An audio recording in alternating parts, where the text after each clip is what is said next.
Friends, good morning. আমি doctor Jayanta বাইন, plastic এবং cosmetic surgeon.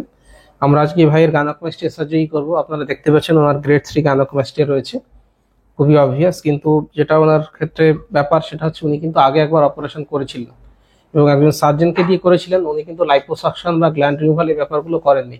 করলে নিশ্চয়ই এরকম অবস্থা হতো না। এবং উনি ব্রেস্টের নিচে কেটে করেছিলেন, যেটা একটা দাগ দেখা যাচ্ছে। এই যে দাগ দেখা যাচ্ছে, পুরো কাটা দাগ, পুরো কেটে করেছিলেন, সেলাইয়ের দাগ বোঝা যাচ্ছে। তো অনেক সময় সার্জেন্স থাকেন যারা জেনারেল সার্জেন, তারা লাইপোসাকশন বা এই ব্যাপারগুলো নিয়ে জানেন না, তারা এইভাবে করার চেষ্টা করেন, সেখানে এরকম দাগ বোঝা যায়।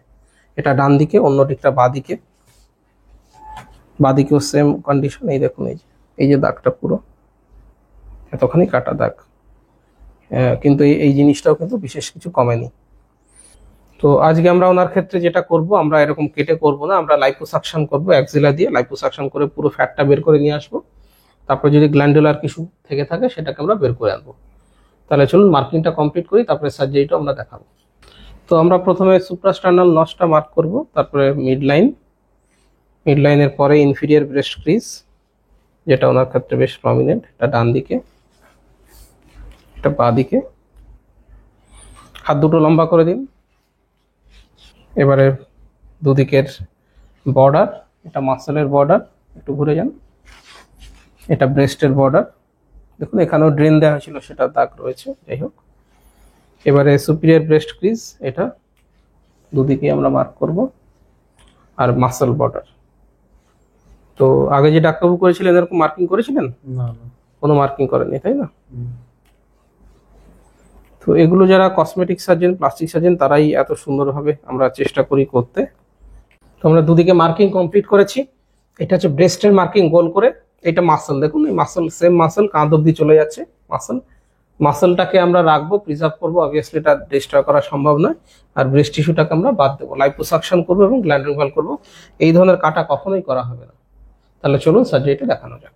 তো ফ্রেন্ডস, আমাদের সার্জারি কমপ্লিট হয়েছে। আমরা দুদিকেরই যত ফ্যাট এবং গ্ল্যান্ড ছিল বের করেছি। এবং আপনারা দেখুন, এটা ডান দিকের, এটা বাঁ দিকের, এতটা করে টিস্যু বেরিয়েছে, ফাইব্রোফ্যাটি টিস্যু বেরিয়েছে এবং চেস্ট সম্পূর্ণ ফ্ল্যাট হয়ে গেছে। আমরা কিন্তু এরিওলার চারিপাশ দিয়ে কেটেছি এবং যে সেলাই করা হয়েছে সেই সুতোগুলো ভেতর দিয়ে রয়েছে স্কিনের নিচে। বাইরে থেকে কোনো সেলাই দেখা যাচ্ছে না, কোনো সেলাই কাটার বিষয় নেই।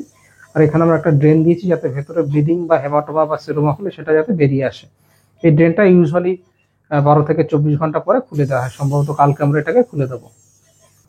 তো চেস্টটা সুন্দর ফ্ল্যাট হয়ে গেছে। এবারে আমরা পেশেন্টকে অজ্ঞান অবস্থা থেকে ফিরিয়ে নিয়ে আসবো এবং আপনারা দেখছেন কত সুন্দরভাবে ফ্ল্যাট হয়ে গেছে চেস্ট। রিভিশন গাইনোকোমাস্টিয়া সার্জারি করা সবসময়ই চ্যালেঞ্জিং হয়, কারণ পুরোনো সার্জারির কারণে ভেতরে অনেক টিস্যুগুলো, আমরা ডাক্তারি ভাষা সেটাকে ফাইব্রোসিস বলি, ফাইব্রোস্ট হয়ে থাকে। ফলে লাইপোসাকশন করা, গ্ল্যান্ড বের করা, এক্সিশন করা অনেকটা ডিফিকাল্ট থাকে।